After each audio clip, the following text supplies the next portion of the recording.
예, 나라살림연구소 다이슈 네 번째 시간입니다. 네, 나라살림연구소 정창수입니다. 예, 나라살림연구소 손종필입니다. 오늘은 세 가지 준비했습니다. 첫 번째는 석탄 단가 급증, 두 번째는 지난 11월 4일 있었던 지방재정 전략회의에 대한 것, 그 다음에 세 번째는 이제 어제였죠. 중앙지방협력회의. 이 세 가지에 대해서 좀 알아보도록 하겠습니다. 먼저 첫 번째 석탄 단가 급증에 대한 겁니다. 내년도 예산안에서 석탄 가격 안정 지원 사업이라고 하는 것이 있습니다. 근데 이제 단가가 대폭 올라갔습니다. 지원 단가가. 그래서 추정 단가가 639원에서 최고 판매 가격이 739원으로 변경이 되면서 단가 지원들이 한 장당 지원해주는 돈들이 올라갔습니다. 그래서 한 장당 200원 25원에서 224원 75원으로 올라갔는데요. 이 내용은 사실 지난 대통령이 참석한 재정전략 간담회에서 나왔던 내용입니다. 그거 관련해서 그 당시 좀 현장 분위기를 우리 정청 소장님이 말씀해 주시죠. 이 석탄 문제는 제가 오랫동안에 제가 이제 그 문제 제기를 했던 사안인데요. 8월 13일 날 우리 이제 대통령 그 주간 나라절 재정 절감 간담회에서 제가 이제 10가지 정도 말씀을 드렸는데 그 중에 하나였던 주제입니다. 근데 사실은 이제 석탄이라고 하는 게 많은 분들이 연탄 나누기 때문에 석탄은 그 저소득층 그 에너지고 뭐 어쩔 수 없이 좀 필요한 거라고 생각을 하는데, 그러니까 저의 생각 그리고 많은 전문가들은 그런 게 아니고 석탄에 지원되는 돈이 절반 이상이 세금입니다.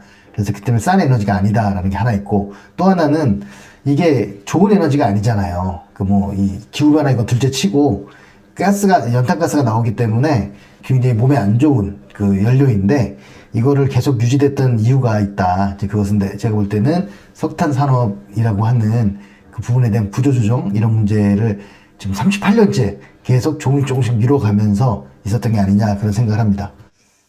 그래서 그때 그 분위기는 대부분 공감을 하고, 그래 빠른 시간 내에 없애고 이 저소득층들한테는 분들한테는 보일러를 바꿔드리고, 그리고 좀 질 좋은 에너지 바우처를 가지고 사용할 수 있게 하자. 전기나 가스로 쓰면 훨씬 나은 거 아닙니까? 이제 그렇게 했던 겁니다. 실제로 지금 그 도계 광업소가 6월 말에 문을 닫아가지고 공공에서 운영하는 건 없고요. 민영탄광도 이제 2030년에 문을 닫을 예정이라고 합니다. 근데 이제 저희가 문제 제기했던 거는 문제가 있는 에너지원이기도 하지만 생산량은 지금 계속 줄고 있거든요. 예를 들어 2014년에서 148만 톤에서 23년 64만 톤으로 거의 3분의 1로 줄었는데 예산은 안 줄어들어요. 그래서 결국은 필요에 의한 예산이 아니라 예산을 지키기 위한 어떤 사업이 아닐까, 뭐 그런 생각을 좀 하고 있습니다. 그래서 이번에 바꿀 수 있는 줄 알았는데 지금 문제가 생겼죠. 제가 좀 전에 앞에서 말씀드렸던 가격은 이제 장당 가격이니까 좀 그렇게 예산이 올라온 거 보면은 톤당 작년까지 25년도까지는 45,240원 정도 됐었는데 요 톤당 지원이 물량은 좀 줄었습니다. 물량은 대폭 줄었지만 톤당 지원 단가가 45,240원에서 69,994원으로, 그러니까 전체 예산 자체가 그렇게 큰 변동이 없습니다. 탄가 안정대책 보조사업이라고 해서 있는데 여기 전체 예산은 올해가 514억 3,300이었는데 내년에 물량은 확 줄였거든요. 그런데도 불구하고 예산액은 508억 9,500만 원으로 큰 차이가 없습니다. 이게 이제 물량은 줄였다고 하지만 실제 지원 단가가 높아지면서 사업이 계속 유지되는 그러한 과정일 것 같습니다. 그 문제가 25년에 514억이었던 게 26년에 508억이 된다는 거예요. 6억이 줄어든 거죠. 근데 제가 이제 정부 자료, 보도자료를 봤습니다. 이 정확한 이 제목은 뭐냐면, 나라재정 절약 간담회. 에서 간담회 석탄 분야 후속 조치 차질 없는 추진이거든요. 그러니까 나라재정 절약 간담회에서 제기된 이 문제를 받아들여서 2년 안에 이 사업을 폐지할 거다 얘기하면서 한 거예요. 그러면 100번 양보해서 당장 내년부터 없애라고까지는 못하겠지만 2년에 없앤다고 하는 건 그래서 좀 성의를 보여줘야 되는 거 아닌가요? 그래도 노력하고 있다는 모습을. 그런데 6억이 줄어들었다는 거는 제가 볼 때는 계속 어떻게 보면 좀 시간을 끌고 혹시 의지가 별로 부족한 게 아닌가라는 생각을 하게 됩니다. 이 예산은 국회에 이번에 지금 예산 심사를 하고 있는데 심사 과정에서 감액 조정이 좀 필요하지 않겠는가 이런 생각을 합니다. 네, 첫 번째 주제는 좀 넘어가겠습니다. 두 번째 주제, 지난 11월 4일 날 있었던 지방재정 전략회의라고 하는 것이 있습니다. 이것에 대해서 주요한 내용들은 국세, 지방세 7대3. 이거는 모든 정부들이, 들어서는 역대 정부들이 지방 분권, 재정 분권을 얘기할 때 하는 내용들인데요. 7대3 달성을 위한 지방 소비세율이나 지방 교부세율 단계적 인상 논의를 하겠다라는 거고, 핵심 과제에 집중 투자 및 관리하도록 하고, 세 번째는 성과 중심의 전략적 재정 관리를 강화하겠다. 이런 것들이 이제 그날 보도자료에 나왔던 내용들입니다. 어떤 의미들이 있는지 우리 이제 소장님 좀 말씀해 주실래요? 예, 그러니까 이제 이게 세 가지. 첫 번째, 국세지방세 비율, 이 부분들의 문제인데요. 이 국세지방세 비율 같은 경우에는, 지금 7대3인데, 사실 7대3은 아니고, 한, 7.5대 한 2.5? 이 정도 됩니다. 7.25대 네. 네, 뭐 2.25 정도. 매년 매년 많이 바뀌고 있는데, 왜냐면 교부세 뭐 이런 문제도 있고 여러 가지 있기 때문에 그러는데요.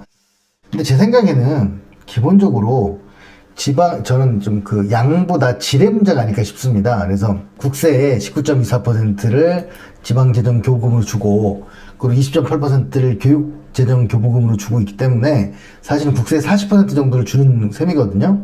그렇다면 국세 40을 거의 반 가깝게를 빼고 하면 7대3 논란이 무의미해집니다. 최소 5대5거나 아니면 거꾸로 4.5대 5.5로 지방세가 많아지는 셈이에요. 근데 왜 지방은 그렇게 얘기할까? 물론 지방이 계속 한없이 예산을 많이 받고 싶고 그런 것도 있겠지만, 한편으로는 억울함이 있기 때문이기도 합니다. 뭐냐면, 지방에서 그 돈에 대한 결정권이나 배분이나 뭐 이런 거에 거의 관여를 하지 못해요. 그리고 지역의 격차나 이런 것들도 많이 상쇄를 하지 못하고, 그렇기 때문에 일단 지금 현재 주는 돈들의 어떤 자율성이라도 좀 확보되는 게 좀 필요하지 않을까라는 생각입니다. 뭐 그런 게 이제 이번에 좀 풀어주려고 허갈보조금을 이제 만들기도 했는데, 저는 조금 가봐야 된다. 악마 디테일이 있다. 예를 들면 지방소멸대응기금도 매년 1조를 지방이 쓰게 주겠다고 해놓고 나중에 심사를 해가지고 마치 이게 누가 결정하는 건지 모르는 문제처럼 돼버렸기 때문에 저는 좀 걱정이 됩니다. 첫 번째 그렇고요. 두 번째는 시설비 편성목을 이제 변경을 허용을 했다는 얘기인데, 이 얘기 무슨 얘기냐면, 이용 불용 이런 문제를 지금까지 너무 엄격하게 하다 보니까 이게 계속 이제 문제가 됐습니다. 그래서 시설비 편성목을 예산 변경해서 사용할 수 있도록 했다는 거는 이호를 좀 덜 할 수 있는 여지를 두는 게 아닌가 이런 생각이 듭니다. 네, 그래서 재정 운영의 효율성을 좀 높이자. 그러니까 일을 내는다는 건 사실 그냥 사장되거나 아니 그 외에 이제 기회 자체가 없어지는 돈들이기 때문에 이런 부분들을 제대로 활용할 수 있도록 하자. 그런 취지인 것 같아요. 물론 이걸로 해결은 안 되겠지만 그래도 이제 열심히 하려는 지자체한테는 좀 도움이 될 거라고 봅니다. 네. 마지막. 예, 세 번째는 이제 성과평가, 정말 예산의 가장 높은 수준이 현재로서는 성과평가인데요. 그러니까 저도 이제 지금 요번에 기재부가 이제 기획예산처로 예산 지지 독립을 하는데, 가장 핵심은 저는 그거라고 봅니다. 그러니까 정말 톱다운을 과연 지킬 거냐. 그래서 큰 거시적인 계획을 어떻게 잘 세울 거냐는 문제랑, 개별 사업에 대해서는 성과평가를 좀 진행을 해서 그 사업을 좀 환류시키는, 그래서 구조조정할 수 있는 그런 여지를 가지는 건데요. 그래서 지방보조사업들, 특히 지방보조사업에서 그렇게 하겠다는 거고, 거기서 이제 그 외에 유사중복사업이나 시책일몰 사업평가, 이런 것들을 좀 평가를 해서 좀 신뢰를 높이겠다는 것과 함께 지방재정이 좀 효율적으로 운영되게 하겠다, 뭐 이런 거라고 저는 의도를 생각하고 있습니다. 네. 그래서 어쨌든 이제 자율성을 높여주면서 사실 이제 효율성과 책임성을 강화하는 이 두 축이 같이 갔을 때 지방재정이 좀 올바르게 쓰일 수 있지 않겠는가 이렇게 생각합니다. 그래서 이거는 이제 비슷한 맥락에서 세 번째 주제인데요. 이제 9차 중앙지방협력회의라고 하는 것이 어제 열렸습니다. 대통령하고 시장군수, 구청장, 단체장들이 전체가 다 모여서 했던 회의가 있었는데요. 이 회의와 관련해서는 우리 이제 수장님께서 간단하게 그 의미나 이런 것들을 좀 말씀해 주시겠습니다. 네, 11월 12일 날 이제 대통령과 광역자치단체장들이 모여서 중앙지방협력회의라는 걸 개최했습니다. 이게 원래 생긴 게 22년에 처음 생겼거든요. 22년에 어떤 해입니까? 대선이 있던 해죠. 그래서 사실은 이제 문재인 정부 때 그 제2국무회의를 열겠다고 공약을 냈는데, 그걸 계속 미루다가 일이 진행 안 되다가 마지막 해 몇 달 임기를 남겨놓지 않고 제1회 이 중앙지방협력회의를 한 거예요. 제가 알기로는 그 전에 한번, 협력회의는 아니지만 한번 했어요. 그 단체장들 모여가지고. 그래서 결국은 임기에 2번을 한 셈이거든요. 놀랍게도 윤석열 정부에서 7번을 이 회의를 진행했습니다. 저도 그 회의 내용들을 가끔씩 보긴 했는데, 물론 그 회의는 회의라기보다는 일방적인 훈시를 듣는 그런 회의처럼 돼버리고 민원을 듣는 회의처럼 돼버렸지만 여하튼 하긴 했습니다. 그렇지만 이제 원래 목적은 분기별로 하는 거였거든요. 근데 그게 안 되고 이제 띄엄띄엄 하다 보니까 3년 동안 7번을 하게 된 거죠. 그래서 어찌됐든 그걸 이제 다시 이번 세 번째 대통령인 이제 이재명 대통령이 이 중앙지방협력회의를 요번에 진행을 한 거예요. 물론 좀 아쉬운 것은 좀 3개월 내에 못하고 뭐 여러 가지 일이 겹치다 보니까도 있고 좀 여러 가지 있어서 이제 11월에 이제 진행을 한 겁니다. 그러니까 취임한 지 7, 8, 9, 10, 5달 만에 한 거죠. 그래서 제 생각에는 이게 단순하게 무슨 회의를 하나 연다라는 문제가 아니라 약간 우리가 좀, 지역과 함께 약간 뭐 길게 보면 제2국무회의, 연방제 뭐 이런 것도 생각을 하는 거기 때문에 앞으로는 좀 정기적으로 회의가 열렸으면 좋겠다라는 생각이 좀 있고요. 그리고 여기서 결정되는 내용이 중앙정부에서 확실히 정책으로 반영되는 게 필요하다고 생각해요. 참고로 그 회의하고 오후에는 시군구청장들 다 모아가지고 회의를 또 했어요. 뭐 전원이 모이진 않았더라고요. 164명인가 모였으니까 다 오진 않았는데 그래도 뭐 오세훈 시장이나 국힘 단체장도 많이 오셨기 때문에 이 회의가 그래도 모양은 뭐 그 전부가 대부분 모인 걸로 된 것 같습니다. 거기서 결정된 사안은 재정분권에 대한 문제, 그래서 아까 그 전략회의에 나왔던 지방교부세율이나 지방소비세율 이 인상 방안, 그리고 뭐 지방의 공공기관 이전, 그리고 이제 특히 뭐 눈길 끄는 거 수도권에서 거리가 멀수록 인센티브를 더 두껍게 하겠다는 뭐 이런 걸 지금 얘기를 하고 있습니다. 뭐 그 외에도 뭐 지방 재정의 뭐 3배 뭐 증액 이런 지방에 대한 지원을 뭐 이런 얘기들 진행이 되고 있습니다. 그리고 뭐 어제 이제 뉴스를 보신 분들은 아시겠지만 뭐 개별 사안보다는 좀 전체가 같이 할 수 있는 내용들 중심으로 제안을 해달라고 하는 대통령 얘기도 있었고요. 제일 이제 급된 내용들은 재정의 이제 지방자치단체들의 재정의 자율성을 좀 확대해달라.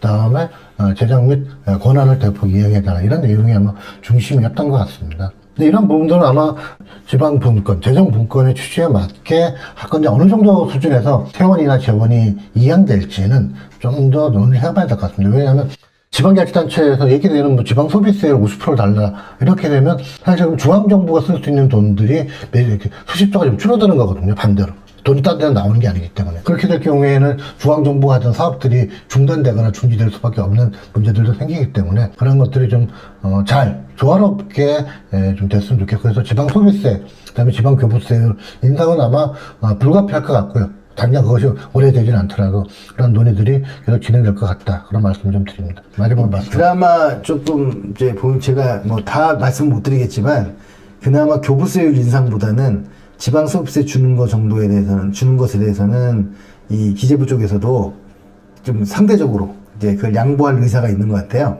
이제 아마도 제가 생각에는 지방소비세를 지방세로 이제 해서 주면 교부세가 줄어들거든요. 이제 그런 문제가 있으면 아랫돌 개혁 윗돌 뭐 하는 이런 건데, 저는 좀 아까도 말씀드렸지만 이 국세와 지방세 단순한 문제가 아니라 지방이 어떻게 하면 재정 여력을 더 줄 수 있는가의 문제와 그리고 그 결정을 지방이 주도할 수 있는가, 이게 핵심일 것 같습니다. 그런데 이제 지방 같은 경우에는 뭐 너무 급해서 그런 것도 있고 뭐 여러 가지가 있겠지만 좀 너무 원론적인 얘기를 많이 하시는 경향도 있는 것 같아요. 다만 우리가 분명히 기억해야 될 건 균형 발전과 자치분권은 좀 충돌하는 지점이 있다. 그래서 요거를 우리는 특히 우리나라 같이 수도권 비수도권의 격차가 큰 곳은 이걸 조화를 어떻게 맺을 건 굉장히 중요하다. 그래서 지방세가 늘다고 해서 지방이 무조건 좋은 건 아닙니다. 근데 균형 발전을 위해서는 또 중앙이 돈을 가지고 있어야 되는 측면도 있기 때문에 이 부분들은 지방자치단체마다 이해가 엇갈리는 문제라서 앞으로 많은 수기 과정이 필요하다 이렇게 생각합니다. 네.